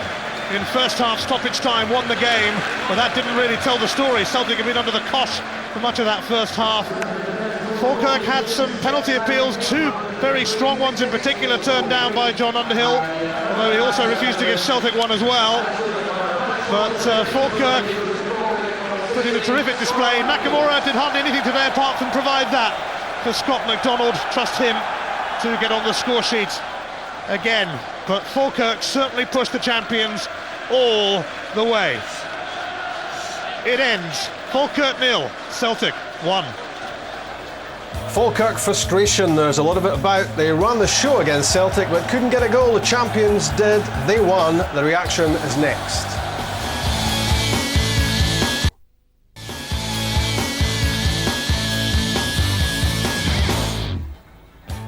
Live football from Lisbon tonight for you. Porto 8 points clear at the top of the Portuguese league. They are at Sporting from 5 to 8. That's on Satana Sports 2. Next Sunday, big match in the Amsterdam Arena. Ajax against Feyenoord from 11:25 in the morning. Satanta Sports 1. That's in the morning at 11:25. Decisions. They didn't go Falkirk's way today. Celtic knew the stakes were high. It was a match They had to win. But Falkirk had other ideas. No penalty given against that Gary Caldwell handball. That was the only time Falkirk really worked. Artur Boruc tipping around a free kick from Scobie. And that was Celtic's best effort of the first half from Scott McDonald. What a chance after a little more than half an hour for Graham Barrett. Well onside, no question of that. But he should have done so much better when the chance came his way. Dean Holden suffered what looked like a broken leg in that incident. But Barrett missed the chance to put Falkirk in front. 2 minutes into stoppage time at the end of the first period. Well, he was offside, as we can prove to you later. But Scott McDonald's goal counted. And no penalty for Kevin McBride there, despite his appeals. So Scott McDonald's 19th goal of the season is decisive. Celtic have the win they so badly wanted. And it's now 4 points. The gap at the top of the Clydesdale Bank Premier League. Rangers on 53. Celtic now on to 49. And Falkirk stay where they were in the top 6. But it could have been so much better for them. Match winner Scott McDonald with Stuart Lovell. Scott, I guess you know from experience that you always get a tough game when you come here. Yeah, even more so when the conditions are tough. They played it quite well at times, I thought. They'll be disappointed probably not to get something out of the game, but that's what we try and do. We grind out results, and second clean sheet in a row, is it not, away from home? So we're tightened up at the back, which is great, and we've grinded it out today, and that's the most important thing. Performances are great, but we're in a title challenge, and we need 3 points every week, and we got 3 points today. Your goal was Celtic's first effort on target throughout the whole of the first half. Why do you think you struggled to make chances? I don't know. I think just all over the park we were quite sloppy at times. Pitch was quite heavy, and fair play to them. They were right in our faces, and we couldn't get going. We couldn't get the ball down to pass it. A lot of balls were in the air, and we found it difficult. And we're just off the pace a tiny bit. But it shows a good sign. When we're not playing well, and we get the win. So we're delighted. And for your goal, you had that decision to make when you're about 25 yards out. You looked like you wanted to pull the trigger, and in the end, you probably made the right decision just to nudge it wide to Nakamura. Yeah, I think about 3 times I was going to hit it, no.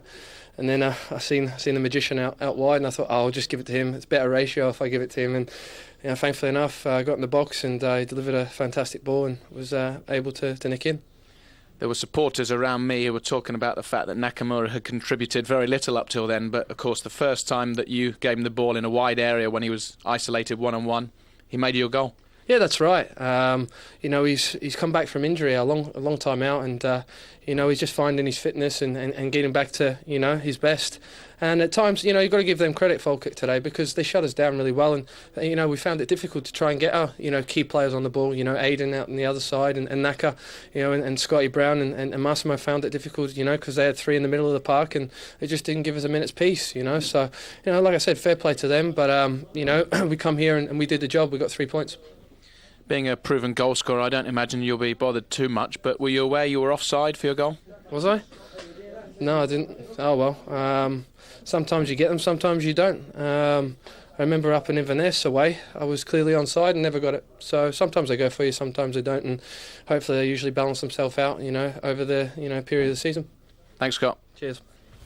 And I think in the nominations for understatement of the season, Falkirk will be a little bit disappointed. Probably is up there with the best of them from Scott McDonald. But his goal counts as 19th of the season. Celtic have the 3 points, and it's back to 4 points between the old firm at the top. Craig Burley and Ian McCall with me in the studio at Falkirk. And, well, the Falkirk are crying their eyes out in the home dressing room at the moment. You can understand why, Ian. Well, I think rarely you see a game dominated against either side of the old firm for so long. I would say it was 85, 90 minutes they dominated for, i.e. the whole game. I think John will be a bit disappointed with Tony. I don't think they worked Artur Boruc very much. I think he had one save to make, which was a cross, and Barrett missed a good chance. But other than that, they didn't really make a lot of chances in the final third of the part, and I think that's why John will be a little bit unhappy with them. But Celtic won't mind playing like that between now and the end of the season if they win them all. Well, no, we did say before the game started, they just need to get the 3 points by hook and crook, and make no mistake about it, it was ugly. They didn't play well, and I do think they've got Motherwell in midweek. That's going to be another tough game. Motherwell going well, and the more often they play like that and let teams dominate them like that, Rob, in the final third, when our team finally does get the ball into the box a bit more with a bit more quality, and that was the only thing lacking from Falkirk. Nothing wrong with the general play, just that final third. When they play the other teams in the rest of the season, they'll get punished. It's as simple as that. You cannot allow a team to dominate you like that. For that, I mean, Collie said it, 85-90 minutes Falkirk dominated for. They'll run the risk if they're going to play like that. I think their performances have to improve for sure. Otherwise, they're going to drop more points between now and the end of the season. How much was it about the system being right for Falkirk with those tight three in the middle, and how much was it about players' hunger and desire and will to win? I think it was more to do with the system. I mean, I think it's not a great tactical thing, but certainly when you play with 3 central midfield players against a 4, your wide players have got to tuck in. You know, you can't just isolate 2v3 for the whole game because you get battered. And I don't think McGeady and Nakamura are the type that do tuck in. They're more genuine wide players, and I think that caused Celtic a problem the whole game. But Craig's right, but at the end of the season, if Celtic win the title, people won't remember this game. They'll just remember Celtic as champions. But I certainly think in the middle area was where Falkirk dominated. So could Gordon Strachan have changed his system then to get a bit more control? I think he could have done. But they were just dominated. I thought Craig was excellent. Riera, I thought McBride before he went off was excellent as well. Barrett run the channels really well, but he looked nervous in that final third. And all in all, they played well. I was just watching John Underhill. He was warming up just behind our studio here, warming down, staring in the studio, maybe he is warming waiting up for the battering he's about to get for his performance, because so many big decisions I thought today went against Falkirk, and I thought it was a get out of jail card for them. And as I say, they'll have to play better. Motherwell will be another big test for them Wednesday. John Hughes will be gutted. Before this game, he would have said, go out, play. Believe in yourself. They did all that, but they missed the big lad Higdon up front. And Bonnet wasn't worked hard, was he? I mean, you did get the feeling that Falkirk might have been here for another 90 minutes and not scoring a goal. Well, definitely. But to pick on what Craig says, I'm wondering if John Underhill read the papers today and read the stuff about Mikalunas and about Lee Miller possibly diving, because on 3 or 4 occasions it was clear fouls, one in the box which probably could have been a penalty, and Aidan McGeady right in front of us twice. And he always gave it a dive. He always said it was a dive. Referees have got to be very, very sure on that. Otherwise, skill is going to get penalised. Yeah, but Falkirk didn't make enough chances. No. That's spot on. And that was their only. If you've been critical of Falkirk, you can only say final third. I mean, at one point in the second half, they were over on that far side. Ian said they must have had 30-40 passes. Still never get the ball in the box. When they did get it in, they only had Barrett in there really. So, that was the downside of it for them. But I do think, watching this game, Celtic's performances have to improve. Midfield they get dominated, and McDonald got his goal. He's a proven scorer for them. But Vennegoor Hesselink, we spoke about him before the game, did absolutely nothing in that match whatsoever. So, I think they get out of jail, and I think if Gordon Strachan sees it any differently, I'll be very surprised. Falkirk might have taken their chances, or made a few more chances as well. They can't be criticised in the central midfield area, that's for sure. Riera and McBride alongside the man of the match, Pat Craig. Patrick, a fine effort by Falkirk today, but not the result you were after, I guess. No, we've hit a sticky patch at the minute, and this is 3 games on the bounce we've been beat, but we put up a good show and we were unlucky, and unfortunately for all the lads, we're all devastated in the dressing room. You say sticky patch, it wasn't that long ago when Falkirk were winning 5 games out of 6 in December and putting themselves into the top 6 and certainly contenders for better, perhaps. Yeah, we're capable of that. We've good players, and we've a few lads out of contract at the end of the season, including myself, and maybe lads are playing for contracts or playing for whatever, if they're looking to go to their clubs or whatever. There are very few teams who are able to nullify the threat of Nakamura and McGeady as well as you did today. Was that one of the things that you were concentrating on? Yeah, well, the manager got his tactics right, and it was up to us to go out and play the way he asked us, and I think we done it. And unfortunately, I think I got robbed high up the park, which in the final third we should have been able to deal with it, but I have to hold my hands up. I did get robbed, and the goal came from that, unfortunately. But you had your chances before that, particularly with Graham Barrett when he was clean through on goal. Yeah, Dean Holden, I think he broke his leg. He was, for me, one of the best pros I've ever been around since I've come to Scotland, and my period in England, devastated for him, but showed his bravery, and unlucky for Graham, who's been another great pro and been excellent for us this season. Very few chances in the match at either end, but was it a game that you felt you deserved to take something from? Yeah, we definitely deserved to get something. I think they just played 2 banks of 4, 2 up top, and tried to keep it tight when we had the ball. To be fair, they let us have it when we do have it, the Old Firm, because they know we're capable of keeping the ball. So don't press. Just unfortunate. We need to get points from games like that when we're dominating. Definitely. Well, Patrick, you're the Clydesdale Bank man of the match. Well done. All right. Thank you. Cheers. Thank you. Offside, but no flag, and Scott McDonald's goal keeps Celtic on the title trail. We'll hear from John Hughes and Gordon Strachan when we come back.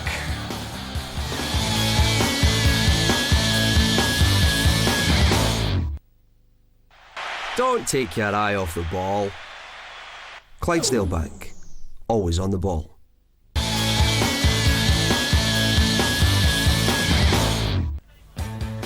Live action from the Blue Square Premier this week. Monday night, Torquay United, who'll go second if they win at home to Histon. That's 7:30 Monday night at Tata Sports 1. On Thursday, Altrincham against Woking, also 7:30 on 1. Here today, Falkirk 0, Celtic 1, and Celtic close the gap at the top of the SPL, back to 4 points now between themselves and Rangers. Celtic didn't do much but score. Falkirk did everything but score. Here's John Hughes. John, you feeling aggrieved because so many big decisions seem to go against you today? Yeah, well, no. First and foremost, I felt the performance was good enough. That's more like us. That's been lacking for the last couple of games. So, I'm happy with that. And then, we might have showed a little bit more around about the edge of their box. As you say, 1 or 2 decisions went against us. But if I talk about referees, as I said before it, I have to really be guarded in what I say. And they just seem to be going against us, decisions like that. But all credit to the boys. And Celtic. I thought it was a fantastic match. 2 teams getting at each other. No quarter asked or given. And I felt, as I say, if we just a little bit more cutting edge, could just add that to it, we might have got something out of the game today. Unlucky, but I'm not too despondent with that display. Having been on the other side of the fence, you've played for Celtic, of course. You know that they don't give many chances away, but I guess it was a crucial miss by Graham Barrett just before half-time. Yeah. It's no Lincoln. He's a good finisher. He'll be disappointed. I don't have to say anything to him. And he'll come back for that. I think Graham's too hard on himself for the injury he's had, a year and a half out, and he wants it to happen now. And you've all come back for injury. There's highs and lows. If he took that chance, it might have given him a little bit more confidence. I'm a wee bit disappointed, I have to say. Although Graham's missed that, I felt, I was looking for my midfielders to really start trying to pepper the goals and get more crosses in. It's all nice stuff, but they have to break out of that nice stuff sometimes and go and get crosses in and hit shots. Arfield probably was the best at that, getting at them and break and try to make it happen. But saying that, I'm a wee bit disappointed with the Celtic goal. I felt it was offside. I've not seen it on television. I'm high up and you get that advantage point, and I felt there was 1 or 2 of them possibly offside. So, once again, can't say too much, but everything seems to be going against Falkirk. We understand that Dean Holden may have a serious injury, which would obviously be particularly disappointing for the player and for your squad. Yeah, I think it's a fibula, tibula, the 2 of them, similar to. I'm not want to say too much, but it's definitely a break. So he's away to hospital. Massive miss for us. He's been on great for him. He's one of these guys you want in your dressing room because he's a leader. We've got a young team, so he guides them. And he's just another one that's joined the queue. Higdon's out for 8 weeks. Tim Krul's away back down to Newcastle, out for 8 to 12 weeks, and now it looks like we've lost Dino for the rest of the season. So, we just need to.